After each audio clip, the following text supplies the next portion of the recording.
আওয়ামী লীগ যদি রাস্তা করে না দেয়, বেনজির আহমেদের ব্যাপারে আপনি বাংলাদেশের একজন আওয়ামী লীগের নেতা পাবেন না। স্বরাষ্ট্রমন্ত্রী থেকে শুরু করে প্রধানমন্ত্রী পর্যন্ত কেউ সংসদের ভিতরে বাহিরে তার বিরুদ্ধে একটা শব্দ উচ্চারণ করেছে? করে নাই। আজিজের বিরুদ্ধে করেছে? করে নাই। আজিজের বিরুদ্ধে প্রশ্ন করা হয়েছে, বলেছে এটা সামরিক আইন দেখবে। আর বেনজিরের বিরুদ্ধে প্রশ্ন করা হয়েছে, বলেছে এখনো প্রমাণিত হয়নি। প্রমাণিত হওয়া ছাড়া আমরা কাউকে চোর বলতে পারি না। অথচ বিনা প্রমাণে আল্লামা মামুনুল হককে নিয়ে স্বয়ং শেখ হাসিনা জাতীয় সংসদে বক্তব্য দিয়ে তারে ধর্ষক হিসাবে তিনি যখন বক্তব্য দিয়েছেন, তখন আপনাদের সংবাদপত্রগুলো কোথায় ছিল? তখন তো কোনো প্রমাণ হয়নি যে তিনি ধর্ষণ করেছেন। আর যদি তিনি প্রমাণিত ধর্ষক হতেন, তাহলে আজকে তিনি জামিনে কিভাবে মুক্তি পেয়ে তিনি কিন্তু মাথা নেড়া করে পালিয়ে যাচ্ছে, বোরকা পরে পালিয়ে যাচ্ছে, ল্যাংটা হয়ে জাঙ্গে খুলে পালিয়ে যাচ্ছে। এটা তো আওয়ামী লীগের চরিত্র, এবং এরা পালিয়ে যাবে। এই পালানোর জন্য আওয়ামী লীগই তাদেরকে রাস্তা করে দিচ্ছে। সায়র ভাই, আসলে আসলে যখনই আমরা আওয়ামী লীগের কারোর সাথে কথা বলি, আমার কাছে মনে হয় যে আমরা একজন ভারতের টাটকা দালাল কিংবা এজেন্টদের সাথে কথা বলি। এটা স্পষ্ট করে বলছি এজন্য আমি আপনাকে আমাকে বলতে দেন, আমাকে ব্যাখ্যা করতে দেন, তাহলে বুঝবেন যে কেন ভারত বলছি, কেন দালাল বলছি, কেন এজেন্ট বলছি। দেখেন, আমার শ্রদ্ধাস্পদ ব্যক্তিত্ব, বিশিষ্ট আমার সম্মানিত ব্যক্তিত্ব, আমার বড় ভাই, আমি স্যালুট করি, কোনো সমস্যা নাই, মোহাম্মদ আরিফুর রহমান রিপন ভাই। একটু আগে বললেন কি আপনারা রাস্তায় নামেন না কেন? রেল লাইন করে ভারত, উনি কথা বলবে ভারতের রেল লাইনের বিরুদ্ধে, উনি বাংলাদেশের মানুষের পক্ষে দাঁড়াবে, উনি বলছে রাস্তায় নামেন না কেন? মানে সহজ একটা শব্দ, আওয়ামী লীগের দালালি, ভারতের এজেন্টগিরি করতে গিয়ে রাস্তায় নামেন না কেন? রাস্তায় নামবেন আর ওই যে গুলি করবেন, হত্যা করবেন, নির্যাতন করবেন, নিপীড়ন করবেন, মারবেন, পিটাবেন। মানে এই যে প্রত্যেকটা জায়গায় অপতৎপরতা চালাচ্ছে আওয়ামী লীগ।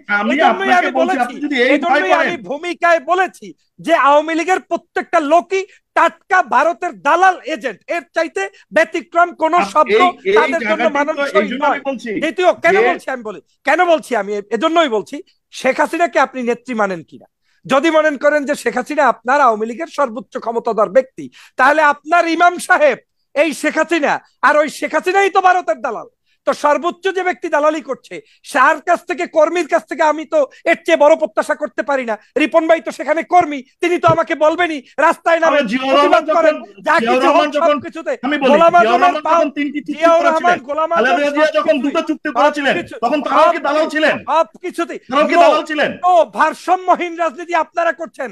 আমরা ভারসাম্যহীন রাজনীতি করেছি, আমরা দেশ বিদেশে সবার সাথে যত চুক্তি করেছি সম্মানের সাথে করেছি।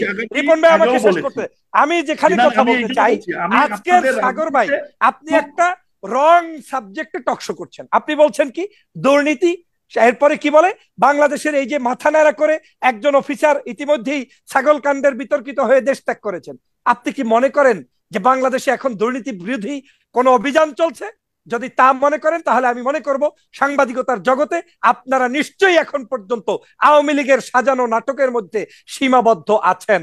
কারণ এই দুর্নীতি বিরোধী অভিযান, এই অভিযান 2018 সালের নির্বাচনের পরে এই শেখ হাসিনাই কিন্তু বাংলাদেশে সম্রাট পাপিয়াদেরকে গ্রেপ্তার করে সমগ্র বাংলাদেশে প্যানিক সৃষ্টি করেছিল। আপনাকে যদি এখন জিজ্ঞেস করি সম্রাট মহোদয় এখন কোথায়? সম্রাট এই নির্বাচনের আগে বাংলাদেশের কতগুলো সভা সমাবেশে সশরীরে প্রবেশ করে সমাবেশগুলোতে জয়েন করেছে, আপনি দেখেন নাই?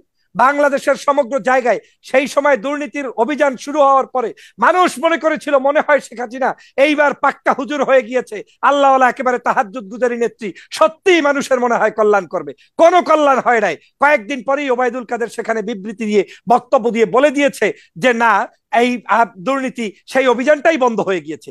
আজকের এই দুর্নীতি যে আজকের সফল হবে না, এই দুর্নীতির যে অভিযানটা চলছে এটা যে তাদের পরিকল্পিত, তার উজ্জ্বল নমুনা হচ্ছে গতকালকেই 71 টেলিভিশনে আপনি দেখবেন ওবায়দুল কাদের বলছে যে রাজনীতিবিদদেরকে চরিত্র হননের উদ্দেশ্যে এই ধরনের দুর্নীতির প্রসঙ্গ টেনে আনা হচ্ছে। তার মানে এই দুর্নীতিবাজদের কারো কোনো বিচার বাংলাদেশে হবে না। আপনি বলছেন যে তাহলে মাথা নেড়া করে লোকগুলো পালিয়ে যাচ্ছে। আরে মাথা নেড়া করে পালিয়ে যাচ্ছে, বোরকা পরে পালিয়ে যাচ্ছে, ল্যাংটা হয়ে জাঙ্গে খুলে পালিয়ে যাচ্ছে, এটা তো আওয়ামী লীগের চরিত্র। এবং এরা পালিয়ে যাবে, এই পালানোর জন্য আওয়ামী লীগই তাদেরকে রাস্তা করে দিচ্ছে। আওয়ামী লীগ যদি রাস্তা করে না দেয়, বেনজির আহমেদের ব্যাপারে আপনি বাংলাদেশ বাংলাদেশের একজন আওয়ামী লীগের নেতা পাবেন না, স্বরাষ্ট্রমন্ত্রী থেকে শুরু করে প্রধানমন্ত্রী পর্যন্ত কেউ সংসদের ভিতরে বাহিরে তার বিরুদ্ধে একটা শব্দ উচ্চারণ করেছে? করে নাই। আজিজের বিরুদ্ধে করেছে? করে নাই। আজিজের বিরুদ্ধে প্রশ্ন করা হয়েছে, বলেছে এটা সামরিক আইন দেখবে। বেনজিরের বিরুদ্ধে প্রশ্ন করা হয়েছে, বলেছে এখনো প্রমাণিত হয়নি। প্রমাণিত হওয়া ছাড়া আমরা কাউকে চোর বলতে পারি না। অথচ বিনা প্রমাণে আল্লামা মামুনুল হককে নিয়ে স্বয়ং শেখ হাসিনা জাতীয় সংসদে বক্তব্য দিয়ে তারে ধর্ষক হিসাবে তিনি যখন বক্তব্য দিয়েছেন, তখন আপনাদের সংবাদপত্রগুলো কোথায় ছিল? তখন তো কোনো প্রমাণ হয়নি যে তিনি ধর্ষণ করেছেন। আর যদি তিনি প্রমাণিত ধর্ষক হতেন, তাহলে আজকে তিনি জামিনে কিভাবে মুক্তি পেয়ে তিনি কিন্তু প্রমাণ হচ্ছে।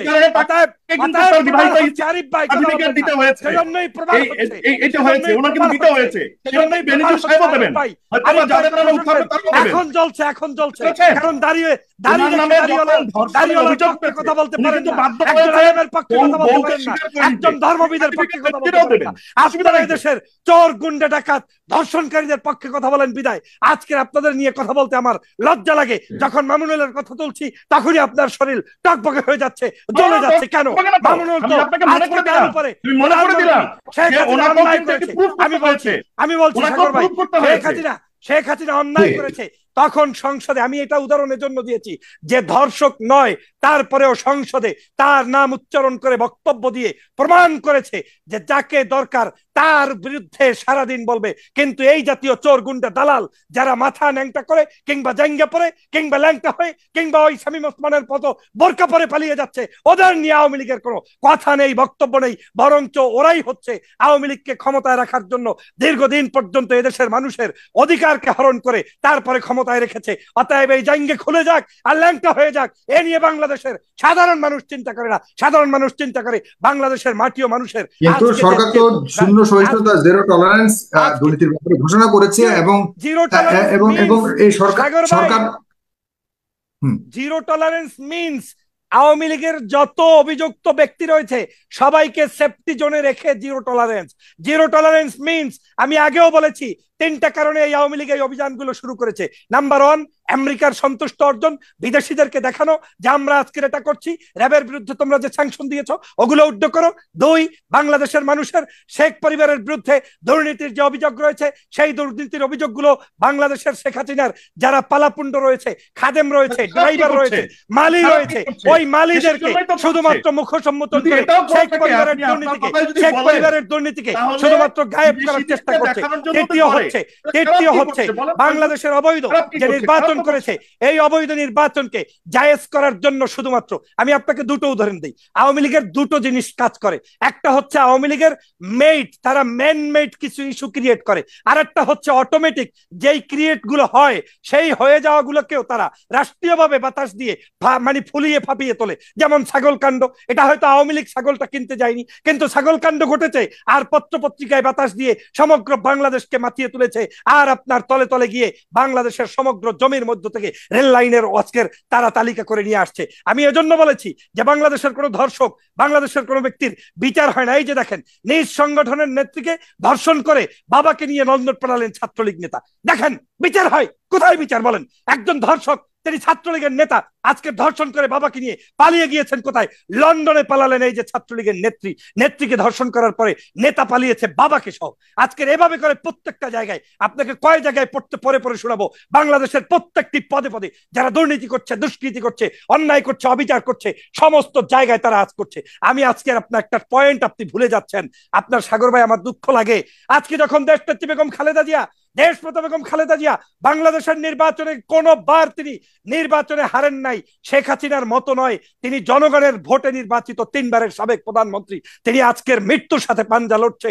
একটা মিডিয়া আপনারা এখন পর্যন্ত সোচ্চার হয়ে বলতে পারছেন না যে ইউনাইটেড হসপিটালে গতকালকে এই খালেদা জিয়ার জন্য অ্যাম্বুলেন্স চাওয়া হয়েছে, ইনজেকশন চাওয়া হয়েছে, সেটা পর্যন্ত দিতে অপারগতা প্রকাশ করেছে বাংলাদেশ। আজকের সমস্ত প্রশাসন, ব্যবসা বাণিজ্য সব জায়গায় জায়গায় যে তারা দলীয় কেলার এবং মদতপুষ্ট দালালদেরকে বসিয়ে রেখেছে তার প্রমাণ হচ্ছে আজকের এই বিএনপির চেয়ারপারসনের ব্যক্তিগত চিকিৎসক ডাক্তার জাহিদ সাহেব আক্ষেপ করে বলেছেন যে একটা অ্যাম্বুলেন্স পাচ্ছি না। আপনি বলতে পারেন খালেদা জিয়ার নাম উচ্চারণ করে চেয়েছে, এ নিয়েও 1 ঘন্টা বিতর্ক করতে পারেন। তাহলে বাংলাদেশের সংবিধান কি বলে?